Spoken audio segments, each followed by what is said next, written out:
बोलो जयकारा बोल मेरे श्री गुरु महाराज की जय। सभी गुरुमुख प्रेमियों से सप्रेम जय सच्चिदानंद।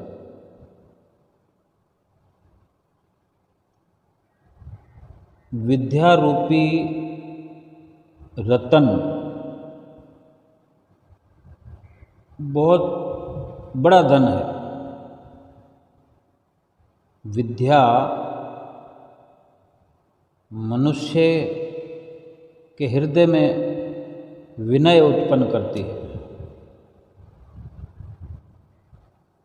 परमात्मा के द्वार पर तो विनय से बढ़कर, प्रार्थना से बढ़कर कुछ है ही नहीं।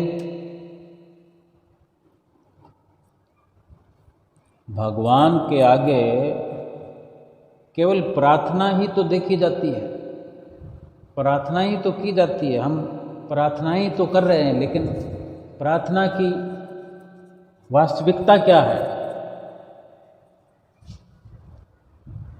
प्रार्थना किस प्रकार की है?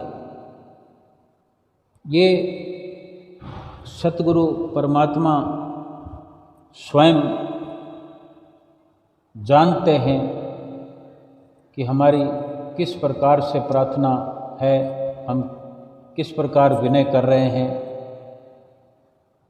हर प्रकार से वो हमें देखते हैं, हमारी प्रार्थना को देखते। बहुत समय पहले नदी और हवा में गहरी मित्रता थी। दोनों हिमालय से सागर तक की जो यात्रा होती है वो साथ साथ ही करते थे। नदी भी चल रही है और हवा भी चल रही है। एक बार दोनों, जो कि सागर तक ही सफ़र करते थे, तो सागर पर किसी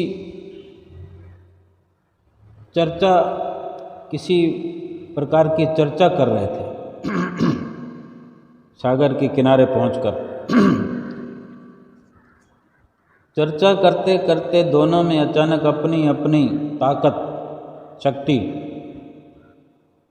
जो हुआ करती है, उस पर बहस छिड़ गई। सागर ने दोनों के बीच में विवाद होते हुए देखा तो उसे बहुत आश्चर्य हुआ। सागर ने सोचा कि जाकर देखूं कि झगड़े की जड़ क्या है, किस बात का झगड़ा है, झगड़ा शुरू क्यों हुआ, क्या कारण है। तो ये विचार कर सागर उन दोनों के पास आया और पूछा, क्या बात है, क्यों तुम दोनों मूर्खों की तरह झगड़ रहे हो, बेकार की फिजूल बहस कर रहे हो। सागर की बात सुनकर पहले तो दोनों ने उसे प्रणाम किया। फिर नदी बोली, श्रीमान, अच्छा हुआ आप आ गए। आप हमसे अनुभवी और बड़े हैं, आप ही हमारा विवाद सुलझा सकते हैं। हमारे बीच विवाद अपनी अपनी ताकत को लेकर है। मैं कहती हूँ कि मैं हवा से ज़्यादा शक्तिशाली हूँ, ताकतवर हूँ, लेकिन ये हवा मेरी बात नहीं मान रहा। ये कहता है कि मैं अधिक शक्तिशाली हूँ। अब आप ही बताएं कि मेरे विकराल रूप का भला कोई सामना कर सकता है? मैं चाहूँ तो सब कुछ बहा कर ले जा सकती हूँ, हवा भला उसमें क्या करेगा? इसके पहले कि सागर कुछ कहता तो हवा बीच में ही बोल पड़ा। किस आधार पर तुम अपने को शक्तिशाली कहती हो?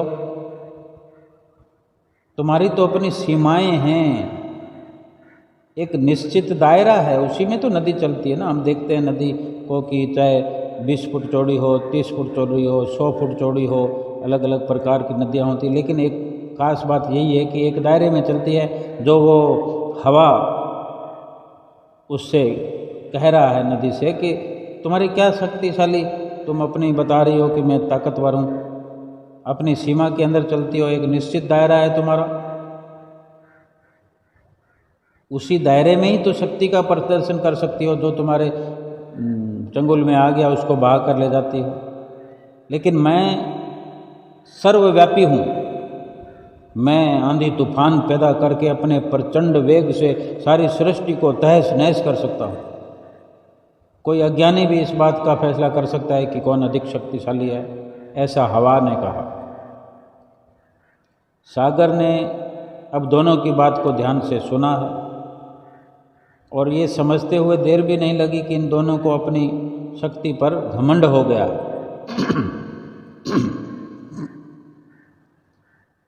अगर यदि इनका विवाद अभी सुलझाया नहीं गया तो ये अपनी शक्ति का प्रदर्शन कर कहीं संसार में जान माल को नुकसान ना पहुंचाएं। अगर दोनों अपना अपना प्रदर्शन दिखाने लगे, इस प्रकार बहस चलती रही और दोनों ने अपना ताकत दिखाना शुरू कर दिया, इधर नदी और इधर हवा, तो संसार को तो मारने मिटने पर उतारू हो जाएंगे। फिर सागर विचार मग्न हुआ, कुछ सोचने लगा कि क्या किया जाए, कैसे इनको समझाएं। अचानक उसकी नज़र, सागर की नज़र घास पर पड़ी और तुरंत ये उपाय उसको सूझा और वो बोला, अधिक शक्तिशाली का निर्णय तो प्रतियोगिता से ही संभव है, यानी कंपटीशन करना पड़ेगा, यानी अपना अपना अगर बल दिखाना है तो हम फैसला कर देते हैं। अगर तुम दोनों तैयार हो तो क्या तुम उसके लिए तैयार हो? तो दोनों तत्काल बोले कि हाँ हाँ हम तैयार हैं, बताओ हमें क्या करना है ताकि ये फैसला हो जाए कि शक्तिशाली कौन है। सागर बोला, तुम दोनों को मुझे थोड़ी सी नरम नरम घास लाकर देनी होगी।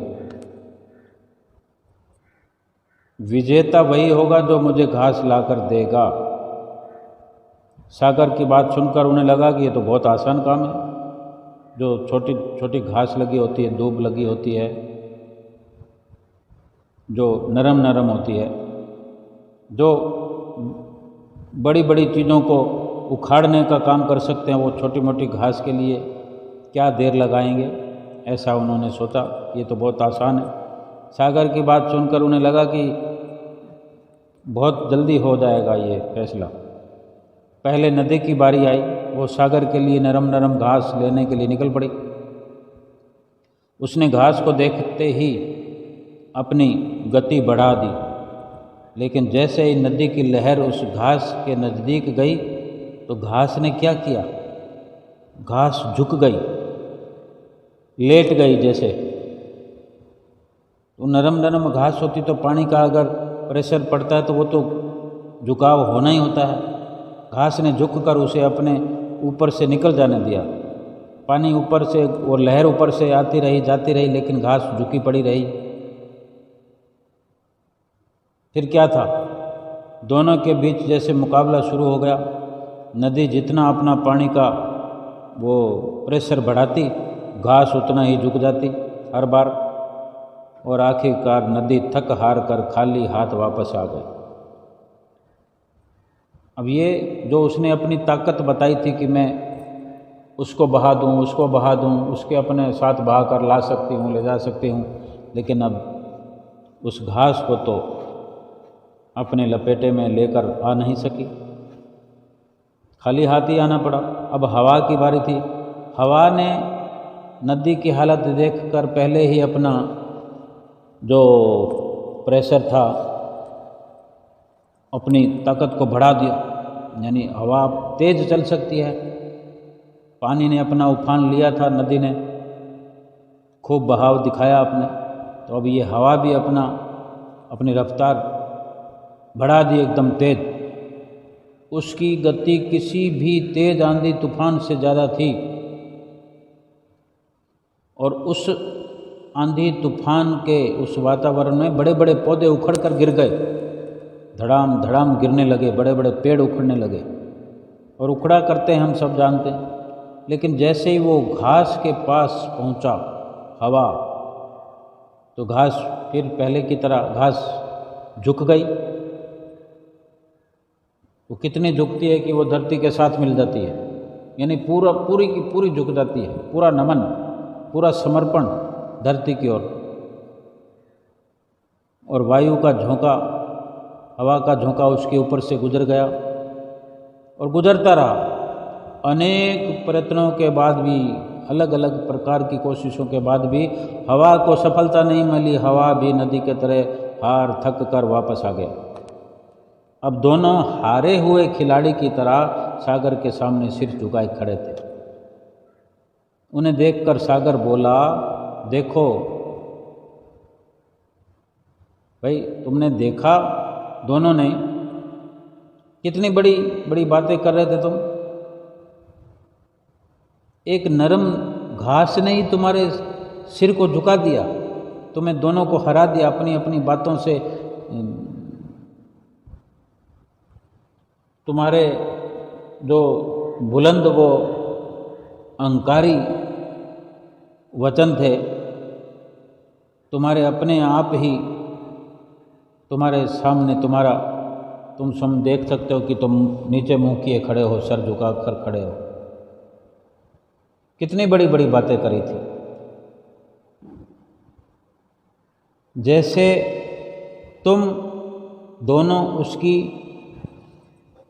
विनम्रता के आगे, जैसे घास झुक गई तुम्हारे वहाँ पर पहुँचने से, उसको छूने से ही, छूने मात्र से ही तुम उसको छूते गए, अपनी शक्ति बढ़ाते गए और वो झुकती गई, चाहे हवा के जाने पर या नदी के जाने पर, पानी के जाने पर। ऐसा लग रहा है जैसे तुम उसकी विनम्रता के आगे नतमस्तक हो गए, उससे हार कर चले आए। लेकिन इसका मतलब ये नहीं कि अब तुम शक्तिहीन हो गए हो। तुम वैसे को वैसे शक्तिशाली हो। तुम पेड़ों को उखाड़ आए और नदी भी कहाँ कहाँ किसको जलमग्न कराई, लेकिन घास को नहीं कुछ कर पाए। तुम्हारी शक्ति अब भी वही है जो तुमने दिखाई, लेकिन तुम दोनों अभी भी शक्तिशाली अगर हो, बस तुमने अहंकार के वश होकर विनम्रता को छोड़ दिया। अब अहंकार टूटने से वो विनम्रता तुम्हारे अंदर दिखाई पड़ रही है कि अब तुम वो बड़ी बड़ी बातें नहीं कर रहे हो। एक घास की इस प्रकार की विनम्रता ही कही जा सकती है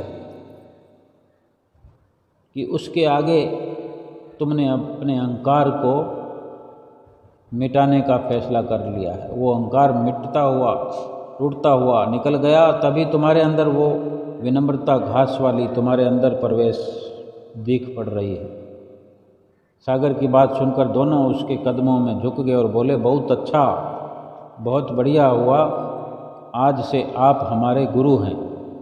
सागर बोला, नहीं, मैं नहीं, ये घास तुम्हारी गुरु है, जिसने तुम्हारा गुरूर तोड़कर तुम्हें सही अर्थों में आज शक्तिशाली बना दिया है। घास ने ही तुम्हें ये शिक्षा दी है कि वास्तविक शक्तिशाली वही होता है जो सामर्थ्य रखते हुए भी उसका अहंकार नहीं करता। अगर ताकत हो तो ताकत का अहंकार नहीं होता, वही शक्तिशाली साबित होता है। तुमने अपनी अपनी शक्ति का अहंकार किया। संतों महापुरुषों ने हर कदम पर हमारे लिए शिक्षा का जीता जागता आदर्श दर्शाया है, आदर्श हमें दिखाया है। और इस प्रकार सुंदर वचनों से वर्णन करते हुए समय समय पर संत महापुरुष आते रहे इस धराधाम पर और समझाते रहे कि किस प्रकार अहंकार को निकालने से ही हमारी असलियत हमारे सामने उजागर होती है कि वास्तव में सच्चाई क्या है।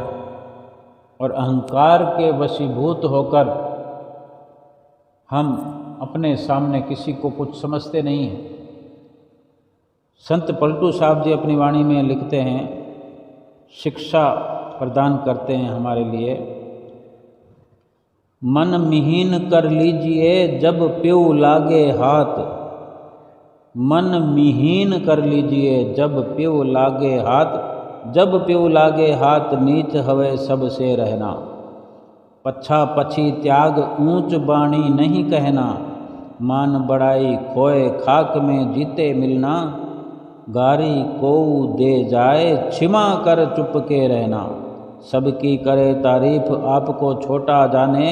पहले हाथ उठाए शीश पर सबको आने, पलटू सोई सुहागनी हीरा झलके माथ।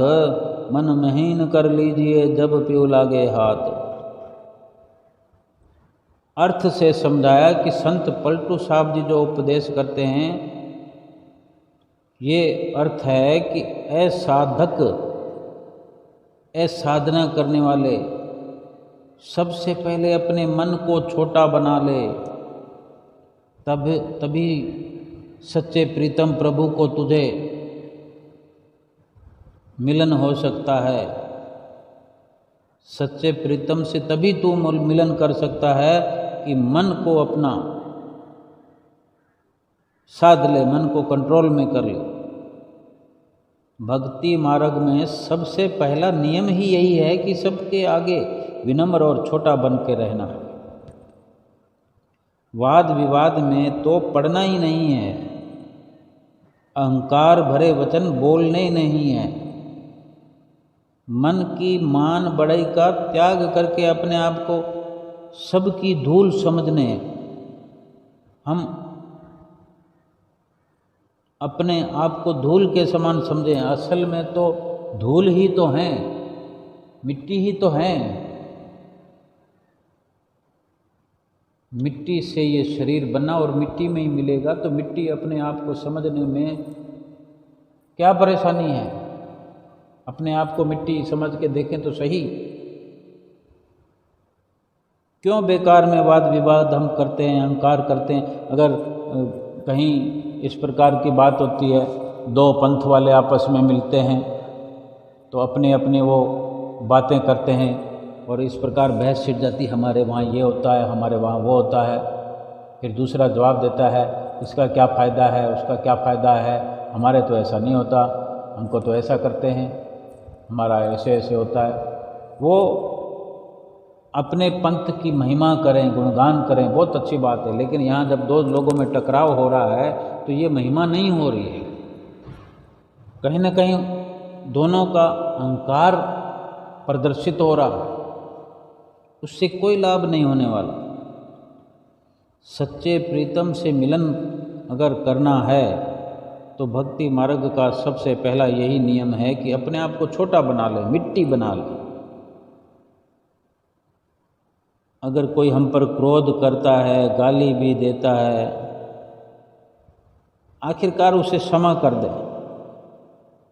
तुरंत सोच विचार करें। अगर गुस्सा हमको बदले में आ रहा है, क्रोध आ रहा है, क्रोध के बदले में क्रोध आ रहा है, तो तुरंत निर्णय करें, क्या मेरा क्रोध करना जरूरी है? क्रोध का जवाब क्रोध से देना क्या ठीक है? और फैसला करें कि ये गलत कर रहा हूँ मैं, और उसको क्षमा कर दें। उसका ख्याल दिल से निकाल दें कि हमें उसने ऐसा कहा, हमें उसने ऐसा कहा, हम पे गुस्सा किया, हमको गाली दे दी। इस प्रकार विरोधी के सारे इस प्रकार के कड़वे वचनों को सहन कर लेना है। हम अपने मुंह से सबकी प्रशंसा करना है और अपने को छोटा ही समझकर रहना है। छोटा समझने में ही लाभ है। संत पलटू साहब जी उपदेश करते हैं कि वास्तव में सच्चा भगत ही वही है जिसके हृदय में सच्ची विनम्रता है। सबकी करे तारीफ आपको छोटा जाने, पहले हाथ उठाए शीश पर सबको आने। पलटू सोई सुहागनी हीरा झलके माथ, मन मिहीन कर लीजिए जब प्यू लागे पात। गारी को दे जाए क्षमा कर चुपके रहना, सबकी तारीफ करे आपको छोटा जाने। कितने रहस्य भरे वचन हैं ये। अगर हम अपने आप को धूल समझ लेंगे तो क्या धूल धूल दिखने लग जाएंगे? ये तो एक सार है कि हम धूल हैं, धूल से बने हैं। फिर अहंकार कैसा, किस बात पर अहंकार करते हैं हम?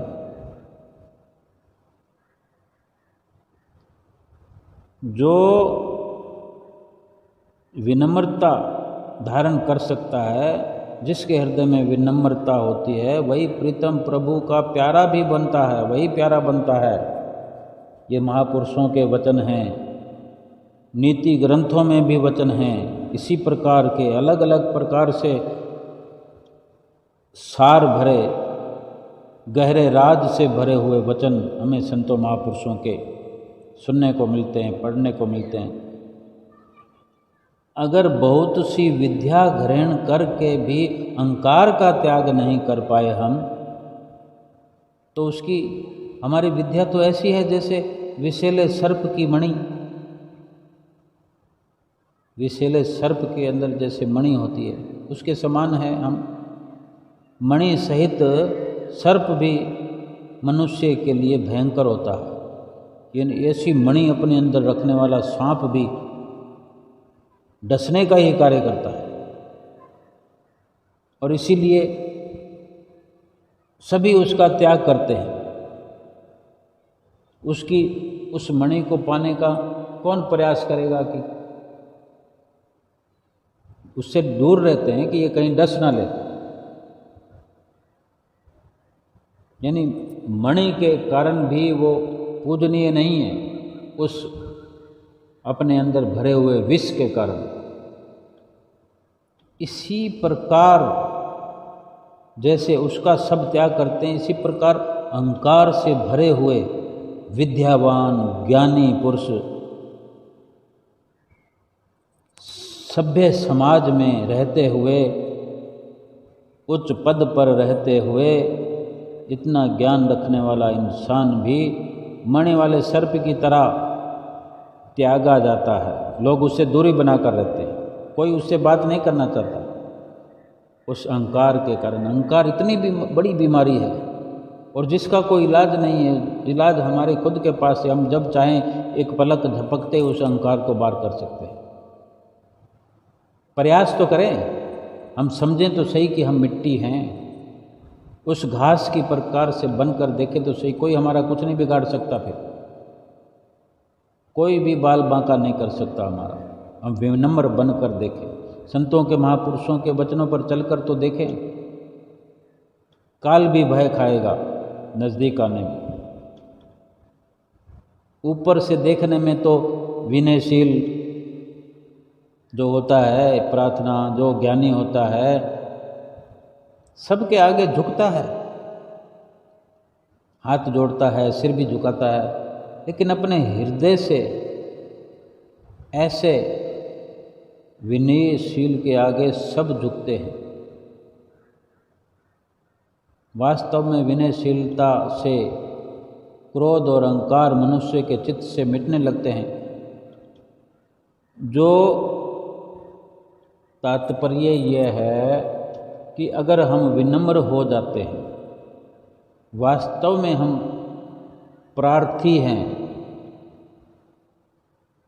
प्रार्थना करने वाले हैं, विनय करने वाले हैं, हमारे अंदर नम्रता है, विनम्रता है, तो हम सभी के आगे झुकेंगे विनम्रता लिए, कोई दिखावा नहीं करेंगे। अगर बिना दिखावे के विनम्र होकर किसी के आगे झुकते हैं, परंतु हृदय से ऐसे विनयशील के आगे फिर सब झुकने लग जाते हैं। वास्तव में विनयशील से क्रोध और अहंकार मनुष्य के अंदर से मिटने लगते हैं, खत्म होने लगते हैं, जो कि महान शत्रु हैं, अपने आप किनारा करने लगते हैं, विवाद और अनर्थ की जड़ है। ये अहंकार बेकार की सभी दुखों की जड़ है। एक योग्य व्यक्ति, एक लायक व्यक्ति जो समर्थ और साधन संपन्न होते हैं,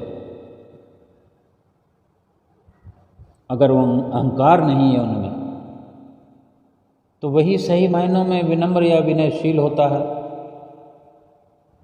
कि वास्तव में ये भगवान के आगे टिकने वाला है, इसकी प्रार्थना सच्ची होती है। इस सद्गुण से अगर हमारे अंदर ऐसा गुण आ जाए तो हम तो सबके चहेते बन जाएंगे। जीवन के हर क्षेत्र में ये उपयोगी है। विनयशीलता, अहंकार रहित अगर हम हैं तो सब जगह पर हम लाभ उठा सकते हैं। ये वो सद्गुण है जो जीवन में आने वाली सभी बाधाओं का सामना करने की शक्ति रखता है। अगर कोई हमारी बेइज्जती कर रहा है, कोई हमारी निंदा कर रहा है, कोई चुगली कर रहा है, कोई हमें पाखंडी कर रहा है, कोई किसी भी प्रकार से हमें किसी भी प्रकार के शब्दों से नवाजता है, और हम अगर विनयशील हैं, विनम्र हैं, अहंकार से खाली हैं, सच पूछो तो कोई फर्क नहीं पड़ेगा हमें। कोई हमें गालियां दे रहा है, कोई फर्क नहीं पड़ेगा। महापुरुष फरमाते हैं, संत सहजोबाई जी ने अपने कथन में वचन फरमाए हैं, धन छोटापन सुखी महा, धीरज बड़ाई ख्वार। धन छोटापन सुखी महा, धीरज बड़ाई ख्वार। सहजो नन्हा हो जिए, गुरु के वचन संहार। सहजो तारे सभी सुखी, गहे चंद और सूर। साधु चाहे दीनता, चाहे बड़ाई पूर। बड़ा न जाने पाई है, साहिब के दरबार। द्वारे ही सुलाग है, सहजो मोटी मार। संत सहजोबाई जी क्या कथन करते हैं कि छोटापन से सुख और बड़ापन से कलेश मिलता है। छोटा बनने में सुख मिलता है, बड़ा बनने में दुख और कलेश ही मिलता है। साधु सदा दीनता चाहते हैं, गरीबी चाहते हैं, और दुर्जन चाहते हैं बड़ाई। याद रखना चाहिए, हमको हर वक्त याद रखना चाहिए कि प्रभु के दरबार में दीन गरीब बनकर ही पहुंचा जा सकता है। इसीलिए तो दीन बंधु कहा जाता है।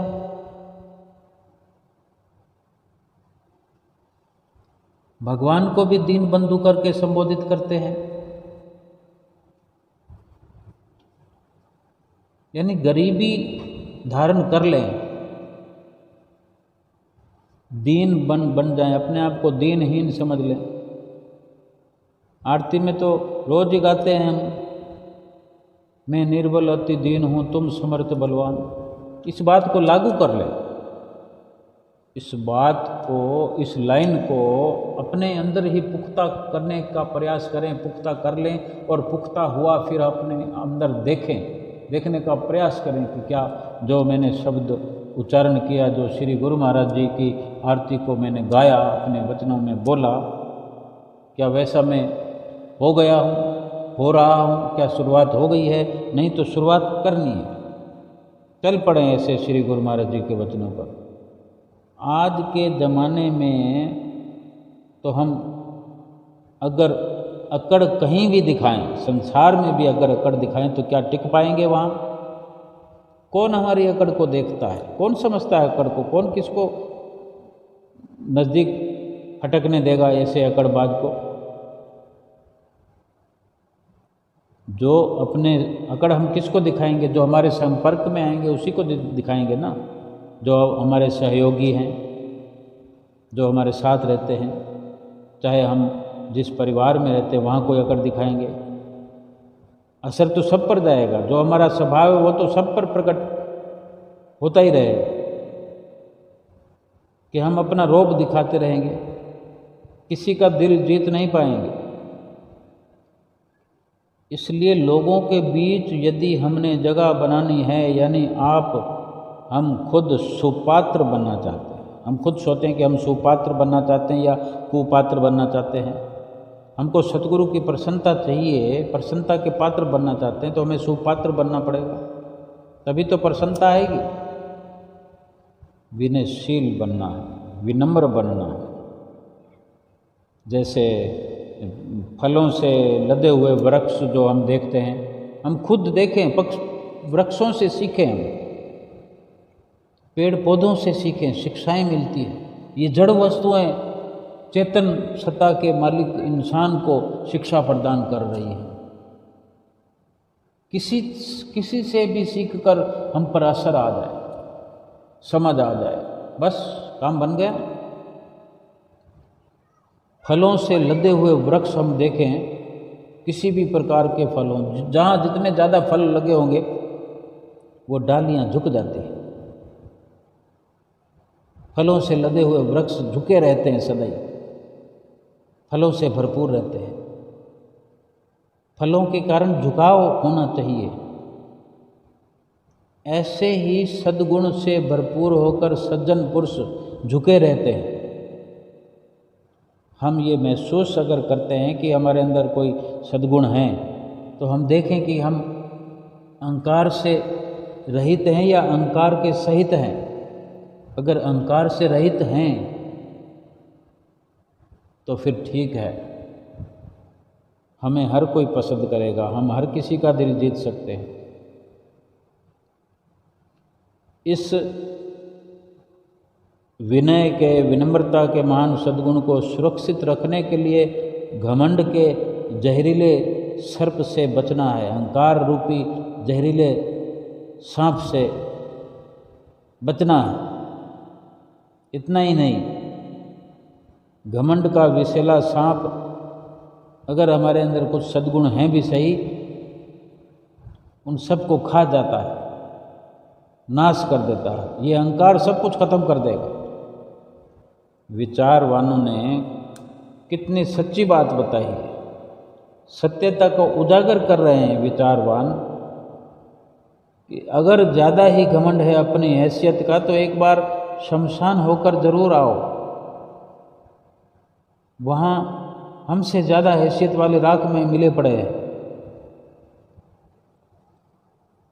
हम शमशान में जाते तो हैं, लेकिन हमारा ध्यान ही नहीं होगा। हमारी जो तवज्जो की धार है वो कहीं और लगी होती है, हमारा ख्याल कहीं और होता है। जिस मरे हुए व्यक्ति के साथ हम आए हैं उस पर हमारा ध्यान जाता ही नहीं कि वो मर गया है तो मुझे भी मरना है।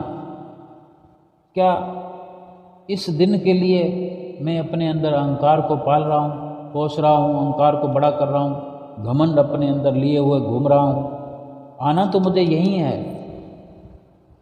उस व्यक्ति के बारे में सोचें जो आज चला गया, वो हमें साथ लाया है।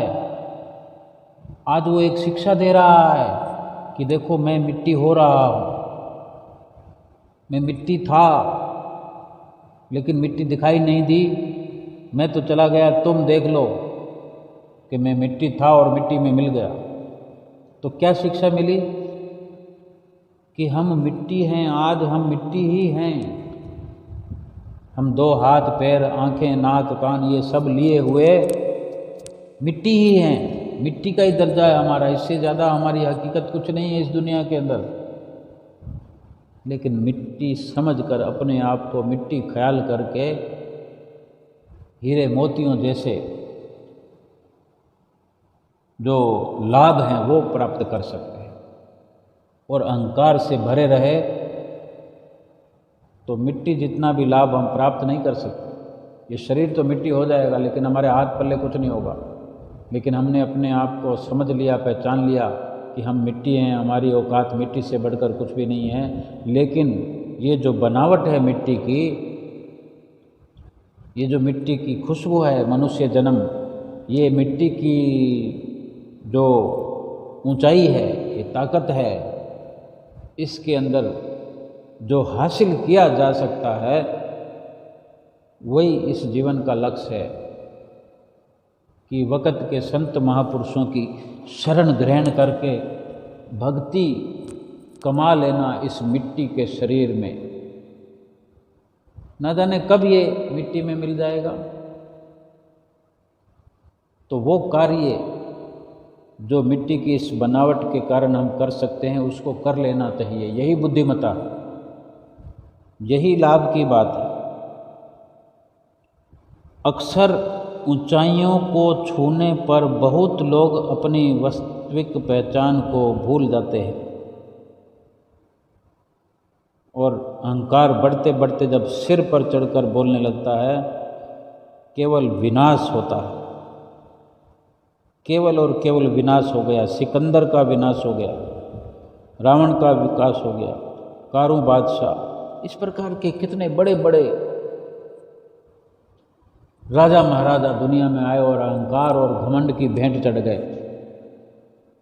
कोई सुखी होने के लिए उनका नाम नहीं लेता, लेकिन उनसे शिक्षा प्राप्त करने के लिए उनके उदाहरण दिए जाते हैं कि उनकी तरह हम अपना जीवन ना बनाएं।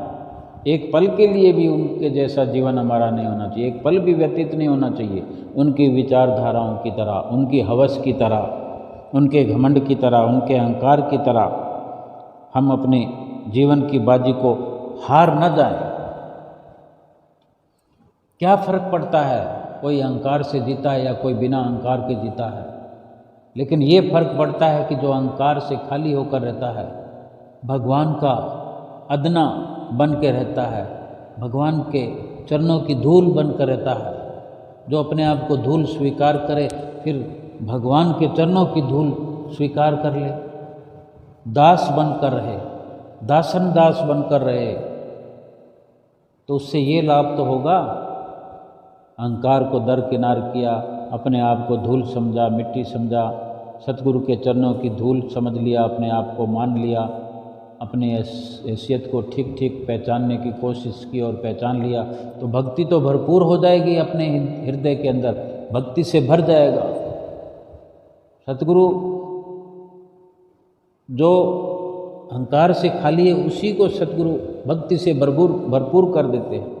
कुदरत का भी नियम है, जहाँ पर अहंकार नहीं है वहाँ स्वयमेव भक्ति का भराव हो जाता है, भक्ति की बहुतायत हो जाती है, भर जाता है खजाना भक्ति से, फिर नहीं कोई कमी रहती किसी प्रकार की, संसार की कामनाएं नहीं रहती। जहाँ भक्ति का समावेश है, जहाँ भक्ति का खजाना भरा पड़ा है,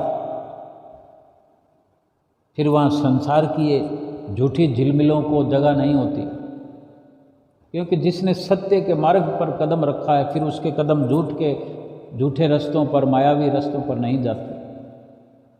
जिसको समझ आ गई कि यही लाभकारी रास्ता है, यही लाभ की वस्तु है भक्ति, वो माया को अख्तियार नहीं करता, माया को अपने अंदर जगह नहीं देता, माया की कामना ही नहीं करता। संसार में जीवन जीते हुए कोई तामसी प्रवृत्ति के लोग होते हैं, कोई सात्विक भोजन की चाह रखते हैं। सात्विक भोजन वाले को अगर कोई तामसी भोजन भेंट करेगा तो क्या, जिसके अंदर सात्विक भोजन का रस बना हुआ है, जो सात्विकता का रस लेता है, जिसको सात्विकता अमृत लगती है, क्या वो तामसी ग्रहण करेगा? और उस तामसी को वो सात्विक भोजन खिलाया जाए, सीधा सिंपल, दूर भागेगा वो। तो ये अपना अपना सोचा हुआ नफा नुकसान है। सुख किसको मिलेगा? जो सात्विक भोजन करता है, सात्विक जिसके विचार है, सात्विक जिसका रहन सहन है। तो ऐसे ही भक्ति और माया का भी फर्क है। जिसके भक्ति के विचार हैं, भक्ति सात्विक खुराक है आत्मा की, और माया तामसी खुराक है जो दुख पहुंचाती है, हर पल दुखी करती है। माया के कारण ये जीव आत्मा और भी अधिक दुखी रहेगा और आगे दुखों के गर्त में गिरेगा। और भक्ति के कारण आत्मा अपनी खुराक ग्रहण करते हुए इस लोक में भी ताकत पकड़ते हुए, ताकतवर बनते हुए, शक्तिशाली बनते हुए आत्मा प्रफुल्लित खुशी में लहलहाने लगती है। ये जीवात्मा लाभान्वित होते हुए उस दायमी खुशी को हासिल करती है, अपने लक्ष्य को पूरा हुआ हर पल महसूस करती है कि कहीं ना कहीं जो आत्मा का सफ़र है, रूह का ये जो रूहानी सफ़र है, उसको परमात्मा से मिलने के लिए आगे बढ़ता हुआ जो अपने अंदर से महसूसात होती है, उसको महसूस होता है। हर पल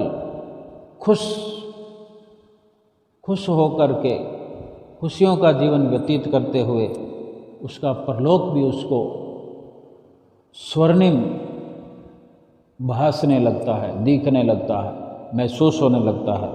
और यही जीवन का लक्ष्य है। ये जीवन का सबसे बड़ा और अति उत्तम लाभ है। ये केवल और केवल समय के वक़्त के संत सतगुरु श्री गुरु महाराज जी की चरण शरण से ही ये संपूर्ण लाभ हमें मिल सकता है और ये संपूर्ण लक्ष्य की प्राप्ति उन्हीं की कृपा से मिलती है। केवल उनकी रहनुमाई पर, उनकी रहनुमाई में चलने से, उनके वचनों की पालना करने से ये इतना बड़ा लाभ जीवन का मिलता है, जो हमें हर वक्त इस लाभ के लिए सोचना चाहिए, विचारना चाहिए। ये मनुष्य जीवन अनमोल है, मनुष्य जीवन के अंदर मिले हुए श्वास अनमोल है। सतगुरु की चरण शरण मिली तो ये स्वर्णिम अवसर है।